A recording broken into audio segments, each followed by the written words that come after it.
Lesson 6 lesson का नाम है पर्यावरण और प्राकृतिक संसाधन। तो आज हम इस लेसन के इम्पॉर्टेंट एमसीक्यू और वेरी शॉर्ट देखेंगे। तो सबसे पहला जो आपका एमसीक्यू बनता है वो ये कि पर्यावरण के मसले ने कब जोर पकड़ा। तो आपका उत्तर है 1960 के दशक में। दूसरा प्रश्न देखिए, संयुक्त राष्ट्र की मानव विकास रिपोर्ट के अनुसार कितनी प्रतिशत जनता जो कि विकासशील देशों में रहती है को स्वच्छ जल उपलब्ध नहीं है, जो कि रिपोर्ट 2016 के अनुसार है। तो आपका उत्तर है 66.3 करोड़ जनता के पास स्वच्छ जल उपलब्ध नहीं है। ऐसे ही जो अगला एमसीक्यू बन रहा है दूसरे, उसमें देखिए कि कितने प्रतिशत आबादी संयुक्त राष्ट्र संघ की मानव रिपोर्ट 2016 के अनुसार साफ सफाई की सुविधा से वंचित है। तो आपका उत्तर है 2 अरब 40 करोड़ की आबादी साफ सफाई से वंचित है। इसी तरह जो तीसरा एमसीक्यू इसी में बन रहा है कि साफ सफाई ना होने की वजह से कितने विकासशील देशों में हर साल कितने बच्चे मौत का शिकार होते हैं। तो आपका उत्तर है 30 लाख। तो आपके इसी पैराग्राफ में 3 एमसीक्यू बन चुके हैं। चलिए इससे आगे देखते हैं। अब हम देखिए जो हमारा अगला एमसीक्यू है कि वायुमंडल में ओजोन गैस की मात्रा में कमी हो रही है, उसका कारण उसे हम क्या कहते हैं। तो उसे कहते हैं ओजोन परत में छेद होना। जो आपका अगला एमसीक्यू है इसी के ऊपर ही बेस्ड है कि ओजोन परत में छेद होने का क्या प्रभाव पड़ रहा है। तो मनुष्य का स्वास्थ्य पर खतरा मंडरा रहा है और पारिस्थितिकी तंत्र भी खतरे में पड़ गया। तो इसी में ही आपके 2 एमसीक्यू बन रहे हैं। चलिए अगला एमसीक्यू देखते हैं। पर्यावरण से जुड़ी समस्याओं पर सम्मेलन किसके द्वारा करवाए गए। तो आपका उत्तर है संयुक्त राष्ट्र संघ पर्यावरण कार्यक्रम द्वारा। ठीक है जी। अगला प्रश्न देखते हैं अब हम। चलिए ये जो अगला प्रश्न ये इम्पोर्टेंट है काफ़ी। देखिए, वैश्विक मामलों से सरोकार रखने वाले एक समूह क्लब ऑफ रोम ने 1972 में किस शीर्षक से पुस्तक को प्रकाशित किया। तो आपका उत्तर है लिमिट्स टू ग्रोथ। ये पुस्तक थी जो उन्होंने प्रकाशित करवाई। चलिए अब हम अगला एमसीक्यू देखते हैं। देखिए इस पैराग्राफ में आपके 3 से 4 एमसीक्यू बनते हैं। सबसे पहला, संयुक्त राष्ट्र संघ द्वारा पर्यावरण मुद्दे पर सम्मेलन कब किया गया। तो पहला उत्तर है 1992। दूसरा, कहाँ किया गया। ब्राज़ील के रियो डी जेनेरियो में।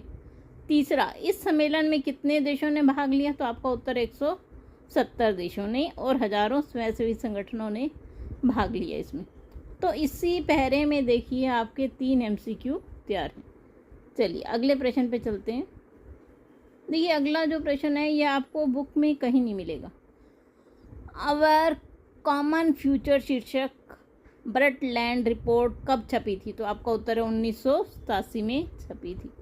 तो ये प्रश्न आपको कहीं नहीं मिलता। देखिए अगला, सांझी संपदा किसे कहते हैं। देखिए वह संपदा जिस पर किसी एक का नहीं बल्कि पूरे समुदाय का अधिकार होता है उसे हम सांझी संपदा कहते हैं। ये पहला। ये दूसरा, सांझी संपदा के कुछ उदाहरण दीजिए। चूल्हा, संयुक्त परिवार का चूल्हा, चारागाह, मैदान, कुआं, नदी सांझी संपदा के उदाहरण हैं। तो ये आपका अगला एमसीक्यू है। चलिए वो तो था एक देश से संबंधित। अब है जो अंतर्राष्ट्रीय स्तर पर जिस पूरे विश्व का जिस पर अधिकार हो उसे हम क्या कहते हैं, वैश्विक संपदा। तो इसका उदाहरण क्या है वैश्विक संपदा का। देखिए ये आपका अंटार्कटिक महाद्वीप जो कि 1,40,000 वर्ग किलोमीटर में फैला।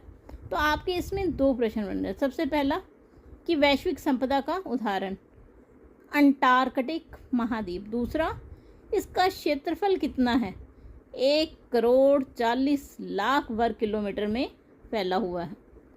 अगला देखिए, इसका कितने प्रतिशत हिस्सा जो है वो निर्जन है, जहाँ पर आज तक कोई जा ही नहीं सका। तो आपका ऑप्शन है 26% हिस्सा। इससे अगला देखिए इसमें कि कितने प्रतिशत भाग पर बर्फ़ जमी हुई है इसकी। तो आपका उत्तर है 90% भाग पर। और अच्छा, इसमें स्वच्छ जल कितना मौजूद है? तो आपका उत्तर है 70% हिस्सा जो है वो स्वच्छ जल है। आगे देखिए, अंटार्कटिक महादेश का 3,60,000 किलोमीटर एक अतिरिक्त विस्तार समुद्र में है। ठीक है जी। तो आपके इसी पहरे में लगभग 5 MCQ बन जाते हैं। ऐसे देशों के नाम बताइए जो कि इस पर अपना अधिकार दिखाते हैं अंटार्कटिक पे। ब्रिटेन, अर्जेंटीना, चिले, नॉर्वे, फ्रांस, ऑस्ट्रेलिया, न्यूजीलैंड ने अंटार्कटिक क्षेत्र पर अपना संपूर्ण अधिकार का वैधानिक दावा किया है। तो ये नाम आपको पता होने चाहिए कि ये देश हैं जो उस पर अपना दावा कर रहे हैं, जबकि अंटार्कटिक एक वैश्विक संपदा है। चलिए इससे अगला देखते हैं अब हम। अगला प्रश्न देखिए, सांझी विरासत के कुछ उदाहरण दीजिए। सबसे पहला, पृथ्वी का वायुमंडल, अंटार्कटिक समुद्र की सतह है, बाहरी अंतरिक्ष। जब आपसे 3 या 4 उदाहरण पूछे जाएं तो आप इसे लिख सकते हैं। अगला प्रश्न कि ये जो सांझी संपदा है इसकी सुरक्षा के लिए कौन से समझौते किए गए? सबसे पहला देखिए, अंटार्कटिक संधि 1959, मॉन्ट्रियल नवाचार प्रोटोकॉल 1987, उसके बाद पर्यावरणीय नवाचार 1991। ये आपका एक प्रश्न भी बन सकता है अलग अलग भी, कि अंटार्कटिका संधि कब की गई? 1959 में।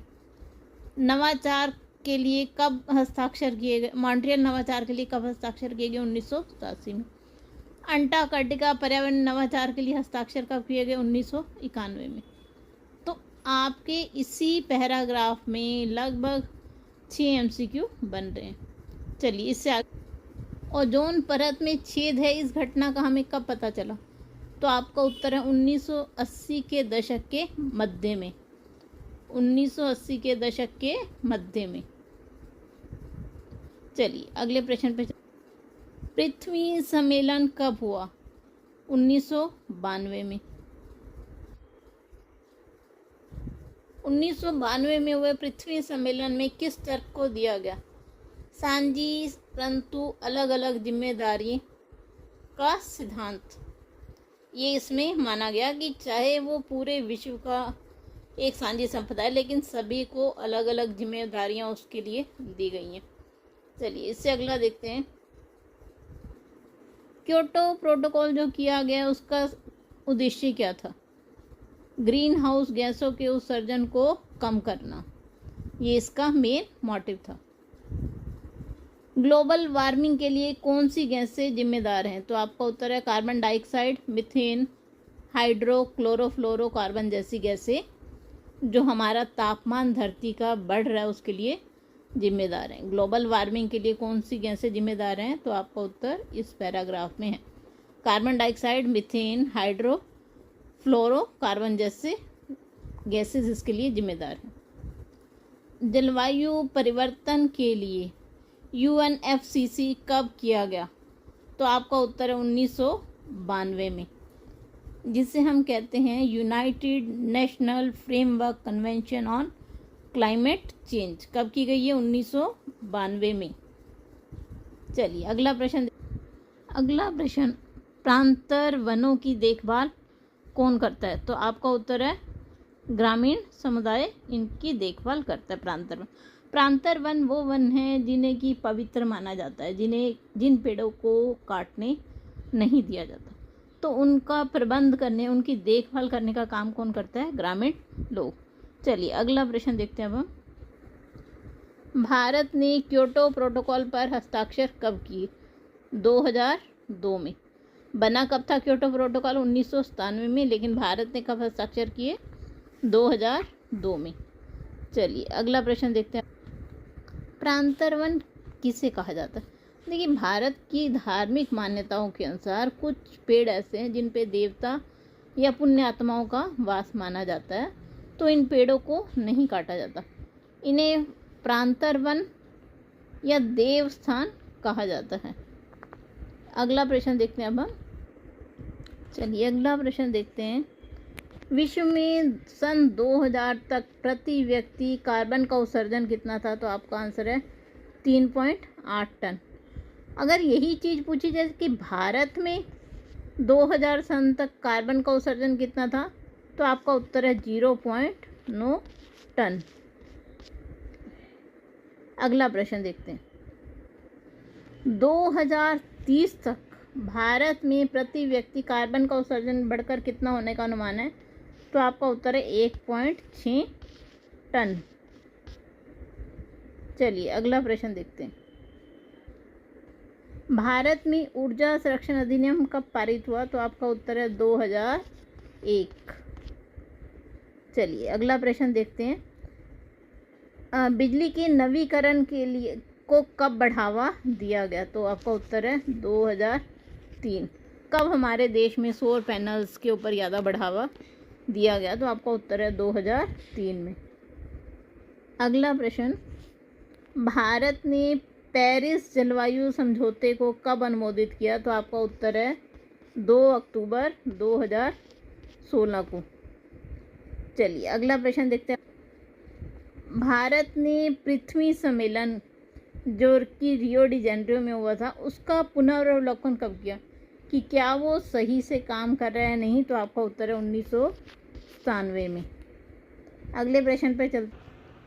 देखिए जो अगला प्रश्न है कि ऐसे कौन से देश हैं जहां वनों की बहुत अधिक कटाई चल रही है और उन पर उन्हें रोकने का दबाव बना हुआ है, तो आपका आंसर है मेक्सिको, चिले, ब्राज़ील, मलेशिया, इंडोनेशिया और भारत।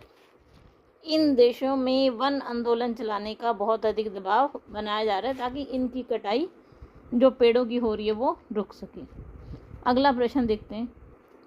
निर्जन भूमि किसे कहा जाता है? निर्जन भूमि किसे कहा जाता है? ऐसी जगह जहाँ लोग नहीं रहते और बसते, उसे हम क्या कहते हैं? निर्जन भूमि। चलिए अगला प्रश्न देख। अनेक देशों में समय समय पर उनके संगठनों ने पशु पक्षियों को बचाने के लिए मुहिम चलाई है। तो फिलीपींस में एक हरित संगठन है जिसने की मुहिम चलाई, वो किस लिए थी? तो आपका उत्तर है गरुड़ और अन्य शिकारी पक्षियों को विलुप्त होने से बचाने के लिए। ये फिलीपींस की थी। अगली देखते हैं। अगली है कि भारत में किस पशु को बचाने के लिए मुहिम चलाई जा रही है, तो आपका उत्तर है बंगाल टाइगर को, क्योंकि ये ख़त्म होते जा रहे हैं। अफ्रीका में किस लिए मुहिम चलाएगी? हाथियों को बचाने के लिए, क्योंकि लोग उनके दांतों को निकालकर बेचने के लिए उन्हें मार रहे हैं। तो हमने 3 देशों के नाम देखे और वहाँ पर किस किस को बचाने के लिए मुहिम चल रही है। फिलीपींस में गरुड़ को, भारत में बंगाल टाइगर को और अफ्रीका में हाथियों को।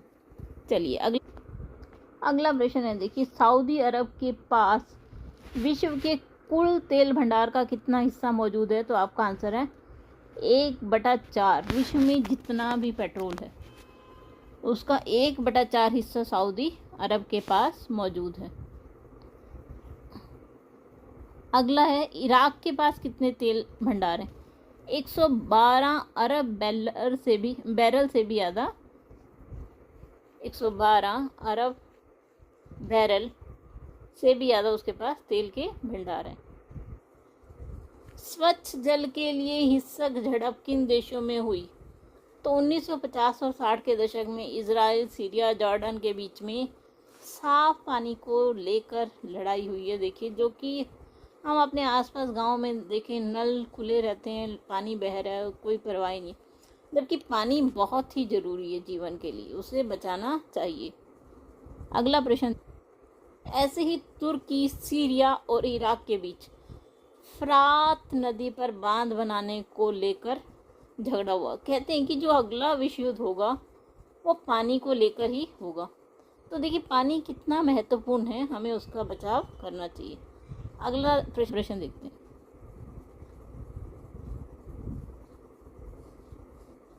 विश्व में कितने मूलवासी हैं? तो आपका उत्तर है 30 करोड़। फिलीपींस में कितने मूलवासी हैं? आपका उत्तर है 20 लाख।